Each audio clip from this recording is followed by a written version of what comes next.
Welcome to the CouchScouts Podcast. We provide league-winning analysis, advice, and tools to help you dominate your league and build a dynasty.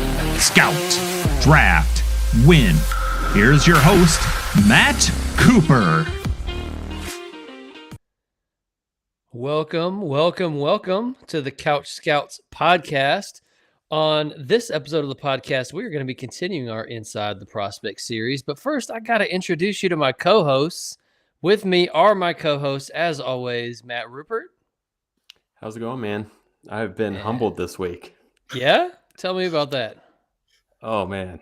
It was a very humbling experience. So I got one of my really good friends from my hometown is getting married this weekend. And it's a formal wedding. I haven't put on my suit in 5+ years since COVID. Been working I from can home. see where this is going already. Been wearing sweatpants and gym shorts way too much. So my wife's like, "Hey, you need to go try on your suit." And I have 2 suits, and let me just say they didn't even come close to being able to fit. I couldn't even suck in my gut to get them to button. So I had to go shopping today and go get a new suit.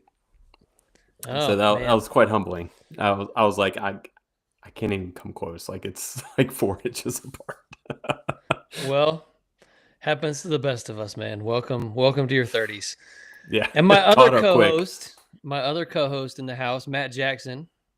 I got humbled this week too, but not in the same way. I mean, maybe in the same way. I don't know. I had a student tell me I was preaching one of our sermons, and I was like, as you can tell, I don't have the build of a football player. I was using football as an example because that's my life. I was like, I don't have the build of a football player, and my student was sitting there in the back going, you're right.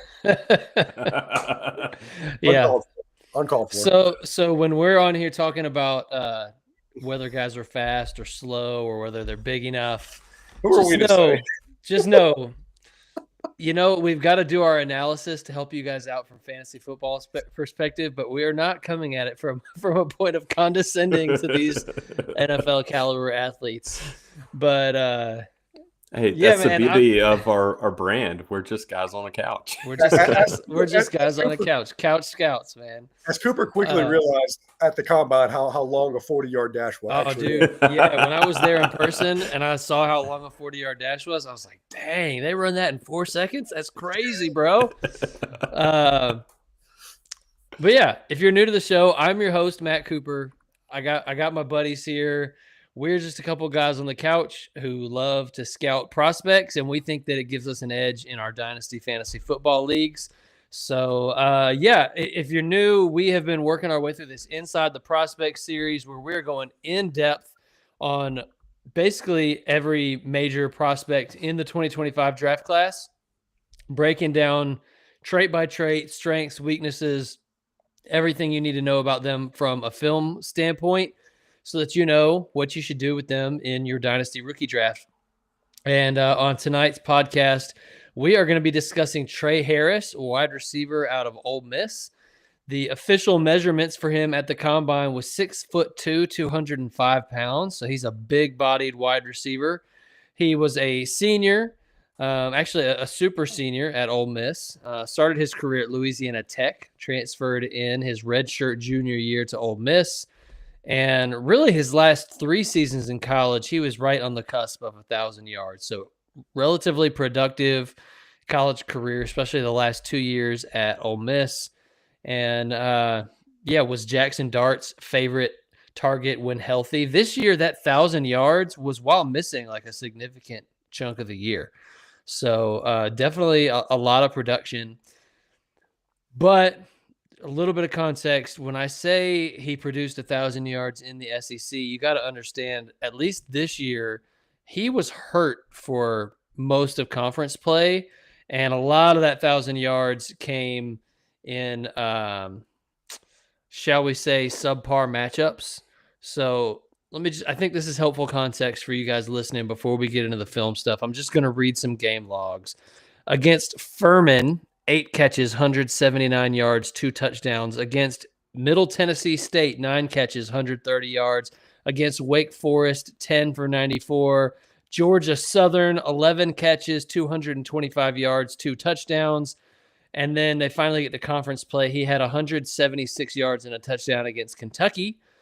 And then a couple of decent games against South Carolina, LSU, and then kind of a stinker against Florida. And then he was hurt the rest of the year. So just a little bit of context on his season. He really only had, 2 games in conference play where he went over 5 catches. So that is helpful to keep in mind, I think, as we talk about Trey Harris. But y'all didn't come here to hear stats. Y'all came here to hear film analysis because that's who we are. That's what we do. And we always get into the All-22 tape. We're watching at least 5 games on every prospect before we get on here and talk about them, every snap that they're on the field. And we start with route running. With the wide receivers, our philosophy is their first and most important job is get open. Their second important job is to catch the ball. And then anything else is a bonus on top of that. So we start with the route running. I think from a fantasy PPR standpoint, it's the thing that translates the most to fantasy points is release and route running. And I'll start with you, Rupert. What did you notice from Trey Harris in the area of release and route running? I thought he had a really good release, especially for a bigger body receiver on the outside. I thought he had good feet to be able to fire off quickly, set up a defender with one move, and try and get inside or outside leverage. I thought it was one of his best spots in his game was his release package. I saw him beating press quite often, and it really kind of shows me that I think he can play the X receiver on the outside in the NFL. And then with his route running, I thought he really flashed. He lacked consistency in my eyes. I didn't see it all the time. There's like certain games where it's just like, whoa, why can't this be in every single game? But I think he showed the ability to really be a solid route runner at the next level. I gave him a 7.5 for release and a 7 for his route running. And if he would have been more consistent, I would have been higher on both those numbers. All right, Jackson, give me your take here. No, I definitely agree with a lot of what Rupert was saying. His release is probably the best part of his game. I gave him an 8.5 for his release, so a little bit higher than both of y'all, if I remember correctly. I thought, like Rupert said, he fires his hips really well for a big body wide receiver. I thought he was able to get any sort of leverage that he wanted. He won consistently at the release point, and I thought in his route running, he was really twitchy, especially at the stem of his routes. I knocked him down a little bit. I think what Rupert is talking about, one of the things that I saw with this inconsistency, I don't know if it was inconsistency or just like a limited route tree. He wasn't asked to run really sophisticated routes, it felt like. So I felt like oftentimes you didn't see the package, the route running package, the release package that he actually has in his repertoire because he was just running little hitches and, little comeback routes and curls a lot of the times. But when he did run, the posts, the streaks, the corners, he looked really, really well. This was probably one of his best areas, if I'm being honest. Yeah, I saw a lot of the same things. I had him at an 8 for release, so only a 0.5 point lower than you, Jackson. I thought it was really good. I thought, it could have been higher had he been a little bit quicker feet. Like, I don't think he's a super fast-footed dude. And so his footwork was really good, and he did a good job hand fighting, and the technique was on point, and he knew how to handle press coverage, and he was consistently winning off the line. It just wasn't like when he's firing his feet, sometimes it felt like, he might fire his feet 3 times in the same amount of time that it would take another wide receiver to fire his feet 5 times. You know what I'm saying? So that's a little bit of a limiting factor, but overall, I thought his release was fantastic. His route running surprised me. I think I was misled a little bit because the stereotype that is out there in the universe on Trey Harris is that he's this big, fast wide receiver who doesn't separate.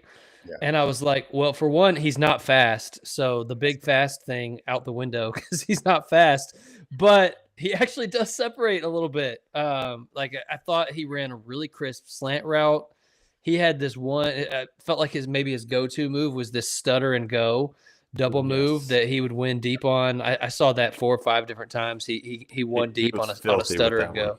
Yeah, like he's going deep and then he stops and the DB stops with him and then he reaccelerates.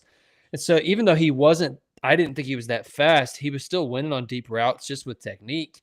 I thought he, got in and out of his breaks pretty cleanly. Again, not the quickest guy, not the most sudden or he's not exploding out of the stem of his routes, but with good subtlety and the head nods and flipped his hips and could definitely get DBs off balance and create separation. I thought he had nice IQ versus the zone and settled down well against the zone. So yeah, overall, I was pleasantly surprised with the route running and definitely loved his release. And I had him at an 8 and a 7.5 in those areas, respectively. So yeah, good start for Trey Harris here. If he had been one of those, go ahead. I just want to circle back to something that Jackson said. I made the same note that I feel like he didn't show a lot in the intermediate kind of range, but I thought he was really good in the short slants, hitches, things like that, and then also on the deep routes with those stutter and goes and things like that. I just think like if he can develop more in that intermediate range or run more of those routes with consistency, I think he's going to. I think he's got enough in his tool bag that's not something that I'm worried about. It's just something that I noticed. I was like, he's not running as complex routes all the time. But I'm not worried about that. Yeah, and I would say too, like if you've been following our work for any amount of time, that if he was just a tall, fast guy who couldn't run routes, he'd pretty much be off my board. So Trey Harris, congratulations. We made it through release and route running, and I'm still interested in you. That says something when you're 6'2". So the next area that we always talk about is ball skills. First you got to get open, then you got to catch it. And it's not always going to be, thrown right on you. So when it is thrown right on you, are you consistently catching those? Do you have reliable hands or do you got the dropsies? But then in all those other situations, let's say it's thrown behind you and you got to contort and reach backwards, or it's thrown high, or you're in this contested situation where it's a 50-50 ball and you got to box out and show some physicality, or it's thrown kind of over your shoulder and you got to track it and it's deep down the field. All of these things play into ball skills. And so some of the categories we're going to be talking about here is contested catch radius, hands, body control, physicality, and ball tracking. So it's a lot to break down here, but again, 6'2", 200 plus pounds, you're expecting this to be an area he's going to thrive in. We'll start with you this time, Jackson. What did you notice from Trey Harris in terms of his ball skills? Yeah, I noticed kind of a mixed bag, to be honest with you. Like, for example, when it comes to his catch radius and body control, like I thought this was an area that he really stood out in.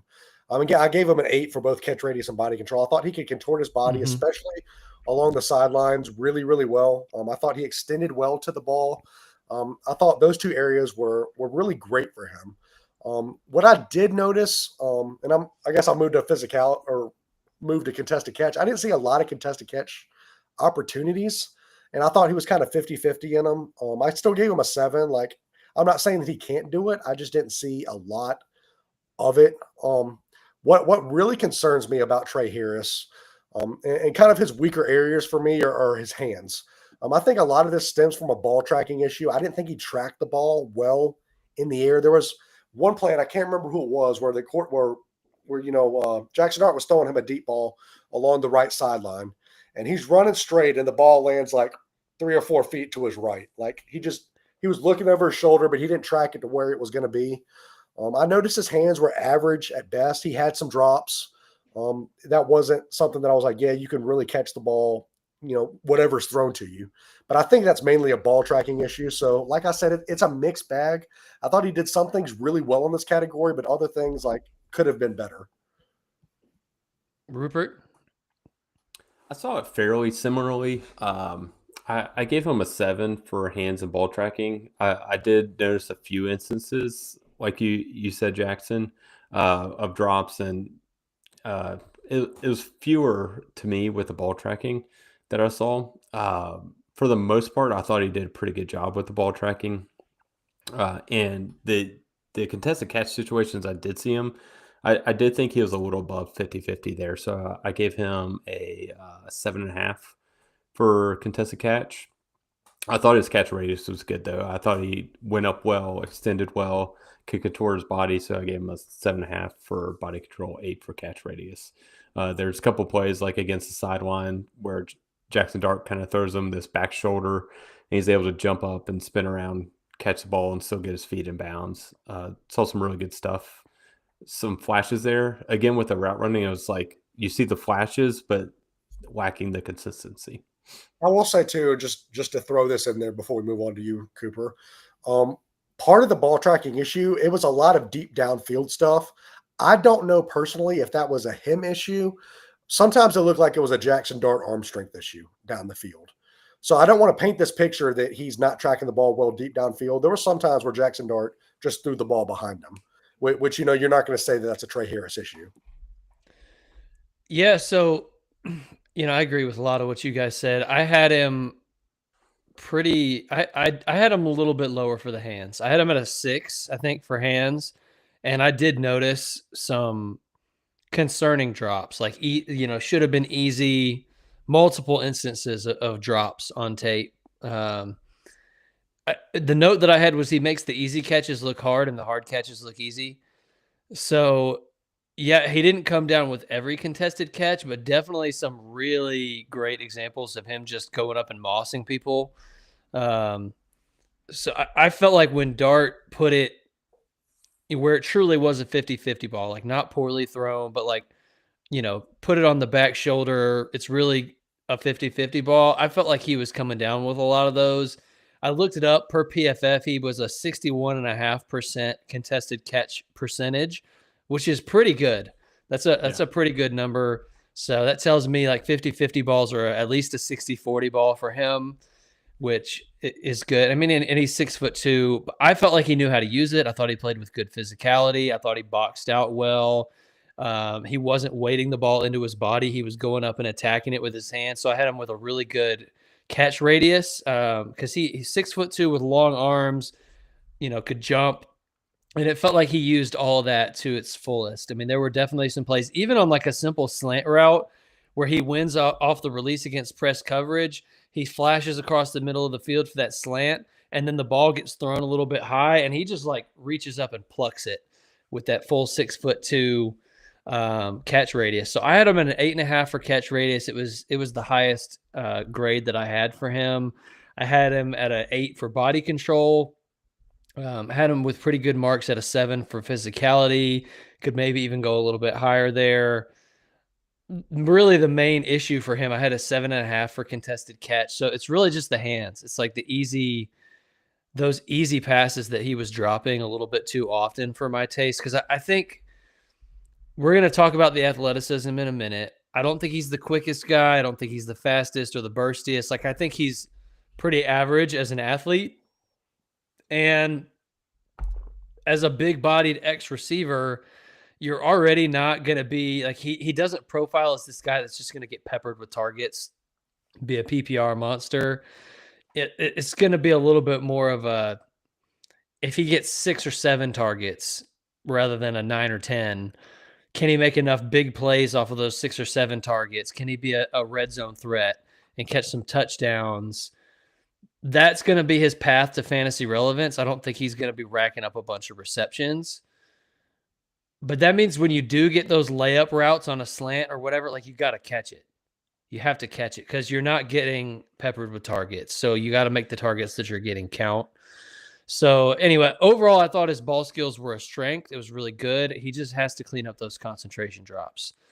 So before we move into the next area of his game, I do want to take a quick break and shout out our website. So if you don't know, if you're new, we are not just a podcast. We've got a website, CouchScouts.com. I think it's the best place that you can go to get insight to dominate your rookie draft. We put out a rookie guide, and we've already put out volume 1. Actually, this past Friday, we released volume 1 of the rookie guide, almost 40 prospects on there. Everything that you're hearing us do tonight on this show, going trait by trait, in-depth analysis with film grades, with rankings. Like all of that is in the guide for almost 40 prospects already, and that's going to be up over 70 by the time we get to the draft in April. We have, we've got player cards on there with, highlighting some of their different attributes, some good visuals. It's really the ultimate cheat sheet to dominating your rookie draft. You can also sign up for a 30-minute one-on-one consultation with one of the three of us, where we'll walk you through strategy and a dynasty roster, help you make a plan going into your rookie draft. We've got bonus podcasts. So tonight we're going to be breaking down Ty Felton behind the paywall just for members on a podcast. Lots and lots of value for you guys. And because we just launched volume 1 of the rookie guide, we're running a little promo to celebrate. So rookie guide volume 1, we're running promo code RGV1 for 40% off our annual. So like the packages are already only as low as $5 a month for some of those packages.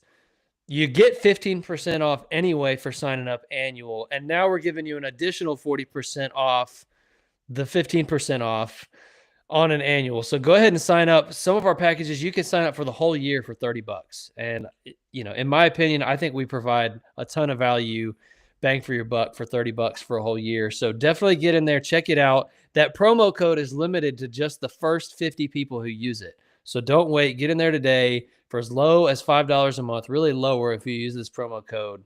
You can get in CouchScouts.com. So without further ado, we're going to continue on with Trey Harris. And the next thing that we like to talk about is athleticism. And we've kind of hit on it a little bit. And the reason we have is because it's impossible to talk about route running and all these other things without talking about athleticism, because we don't just want combine athleticism in shorts, running movements that you're never going to do in an actual football game. Like, we want it to translate to a football field. We want to see that athleticism lead to dusting guys in a foot race, or changing direction really quickly, or making people miss after the catch. Like, those are the types of things that we want to see the athleticism show up. And so, sometimes on this podcast, there'll be a guy who runs a great 40 time and we're like, I don't know if he looked as fast on tape, or vice versa. So for context, I will read a little bit of the combine numbers here. Trey Harris, again, 6'2", 205 pounds. I believe he ran in the 4.5s. So I've got it right here in front of me. 4.54, 40-yard dash. The vertical jump was 38.5 inches, which is pretty good. He can get up there. 10'5" broad jump. Not the greatest in terms of like explosiveness is really what that broad jump tells you. And those are the drills that he ran. So also the 10-yard split within the 40-yard dash is kind of that first 10 yards. How fast did you run it? That shows you like initial burst. And he was one of the worst 10-yard split guys in the draft class. So not a ton of initial burst, but that's a little bit of the combine numbers. But let's talk about, what did we see on tape? We'll start with you, Rupert. I thought he was just really solid here. When I saw the 4.54, I thought that checks out. I feel like he runs, good in pads. I thought he was just like, he's really smooth in my eyes. I don't know if you guys kind of saw the same thing. Like, he doesn't look like he's going fast, but he's not getting, caught from behind on those deep balls, and, not just, completely getting blanketed by a cornerback on longer routes. I thought he was solid. I gave him a 7, like across the board here for his yak, game speed, burst, quickness. I probably could have gone. I debated whether or not I should go like 6.5 for the burst and quickness, but I thought he was just, for being a big body receiver, I thought he was really just solid. Nothing spectacular, but not a deficiency either. Yeah, I was a little lower than you. You said 7s across the board. I had 6s across the board, which 6 is NFL average. So it's not like I'm saying he's the slowest guy in the world.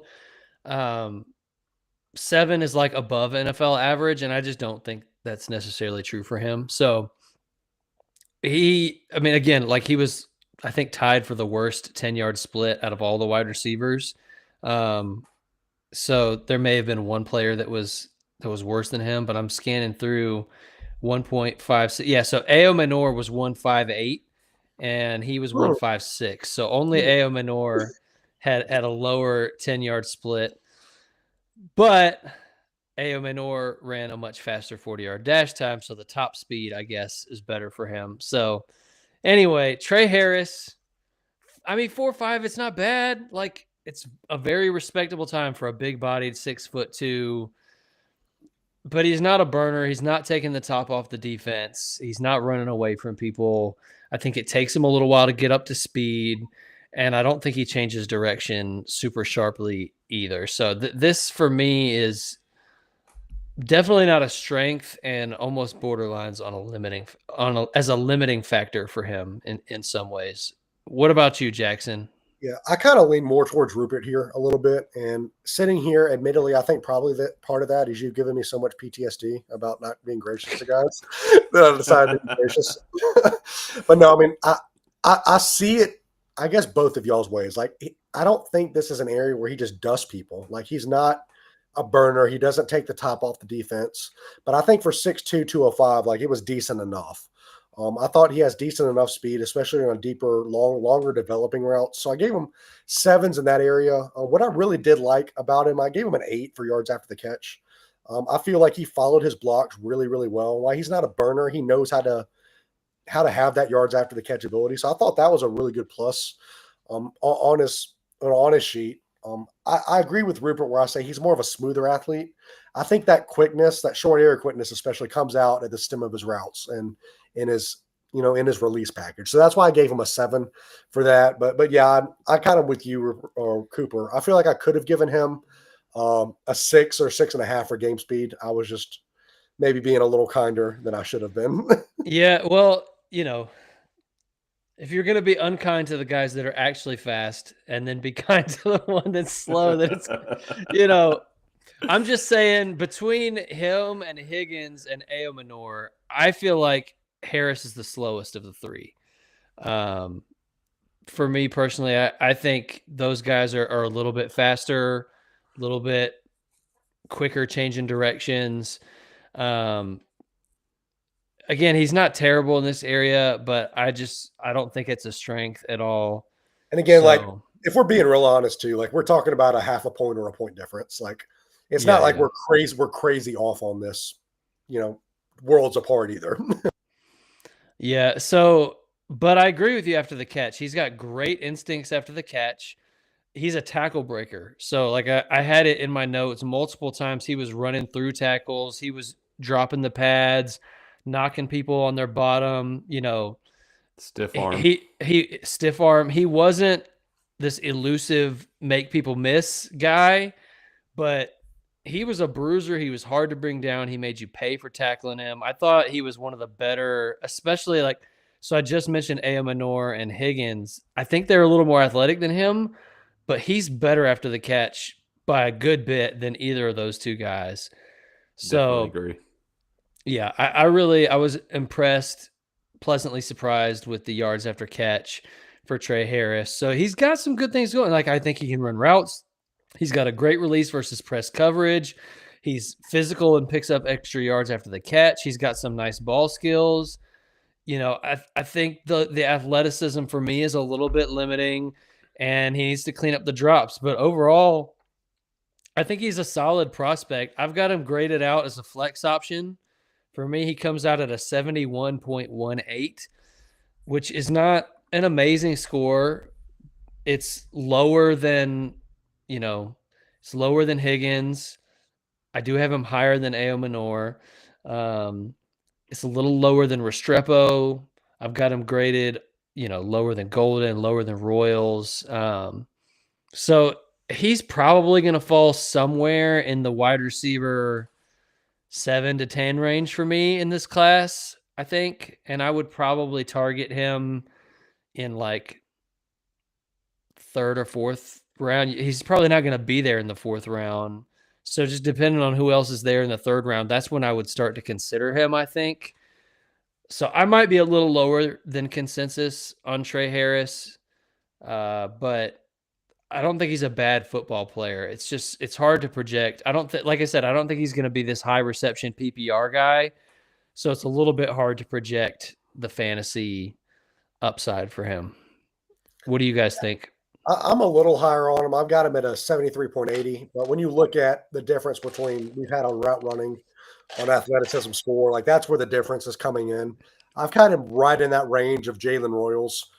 He's like literally 0.3 points above Jalen Royals, like in the same tier where I would consider one or the other at that point in the third round of a rookie draft. What I find interesting is he falls right into that range where, like, looking back at our grades, we have so many people that are within that 72 to 75 film grade range. Like, it's going to get really, really messy, and like we're not even through the prospects yet. So I don't know how many shares of him I'm going to have for that reason. Yeah, well, I will say too, I'm mostly probably going to be targeting running backs in these later rounds. That's a strong running back class. In this class, running backs and tight ends. So the only thing that I could see flipping that is like if everybody else is doing that and those guys are flying off the board first 2 rounds, and now all of a sudden there are some wide receivers that I think should have gone round 2 that fall, then maybe I'm going to spend some of those later picks on wide receivers. But I think for the most part, I'm going to be targeting running back and tight end in those later rounds. And I just don't think with how many really good running backs there are in this class that I have graded higher than Trey Harris, it's hard for me to see myself even considering him until round 3. What about you, Rupert? Yeah, it's same. He's going to be a round 3 guy for me. I will say, like, out of the wide receivers that are kind of in this range, to me, I feel like he has more of that upside because he is that big body receiver that can play the X. He wins in contested catches. We like what he shows with his release. Could refine a little bit more with the route running. But to me, like he has a lot of the tools to where he can be a solid wide receiver. I don't think he's going to be an elite guy that's going to be winning the leagues. I don't foresee that. But I could see him being, a 900, maybe 1,000-yard receiver. Like, to me, I watching him, I kind of saw like a little bit smoother, faster Brandon LaFell. There's a throwback old Panthers. Name. That's a name. Yeah, the way like he never like looked really fast, but he's looked pretty smooth. And then like the catch rate is just super long arms to be able to like pluck the ball. I just kept on thinking of him watching that tape. So I feel like he could be like a good number 2 wide receiver on a team. I agree. I don't know what his fantasy impact is going to be, but I could see a path to where he could, be a fantasy starter potentially. Yeah, I'm trying to think. I mean, this is totally, I'm going off the cuff here. I don't have anything in my notes as far as a player comp, but I'm trying to think of like who can you think of in today's NFL that's like an X receiver, but isn't like this high end, like a Devontae Adams, AJ Brown type of X. He's just kind of middle of the road, but he produces for fantasy. Because I'm struggling to think of any. Like most of it, like today's NFL, it's more towards these smaller, quicker PPR type of guys, and then you've got a few like elite X receivers. But a lot of those, whether it's I don't know if I like this comp. Like the first name that literally popped into my head was like Devontae Parker, and I don't know. Yeah, I mean that's the range of player, but he just hasn't been very good for fantasy. So that's my concern with like he had one Trey good Harris. season. So I could see that with Trey Harris, right? He has like one really good season and some. I mean, you've got your really high end guys: T. Higgins, Devontae Adams. He doesn't fit that bill. He's not that. So, I mean, is he Rashad Bateman? Is he Devontae Parker? I think a lot of these names that you throw in there, like a Michael Wilson, they're just not fantasy relevant. So that's my concern with Trey Harris is the range of outcomes doesn't feel great from a fantasy perspective when I look at other players similar in talent level, but same archetype. So Cedric Tillman, there's so many guys that are just like, they're big-bodied X receivers, but they're not elite. I so wanted Cedric Tillman to be a thing too. I know. And he was for a couple weeks this year when 3 other guys were hurt and he was the de facto number 1 option on his team. It didn't last very long. Part of that was because he started dealing with concussions. So, maybe this will be the year for Cedric Tillman. He's still young. But anyway, I think that's going to about do it for us on Trey Harris. Y'all hopefully have a pretty good idea of what type of player he is and how we feel about him and a lot of the strengths and weaknesses, that type of thing. So, before we log off, I want to shout out, we have a free Discord. The link is in the show notes. It's in our bio on Twitter. You can come hang out. There's over 200 guys in there. It's super active. I can't even hardly keep up with it. Guys are posting trades. They're reacting to news. They're posting funny memes. I mean, it's a fun group. So definitely come hang out with us. We love to get to know the people that listen to the show. And give us a follow. You can find me at CouchScoutsFF on social media. You can find Matt Jackson at Debbie Matt. You can find Rupert at Matthew Rupert FF. And leave us a review. We appreciate it. We always say that, and I know you probably get tired of hearing it, but man, we're a young, growing podcast. It really does help the algorithm push us out to more people, and it takes you 2 seconds. So please leave us a review if you can find it in your heart to do so. We appreciate you listening, and we will see you next week.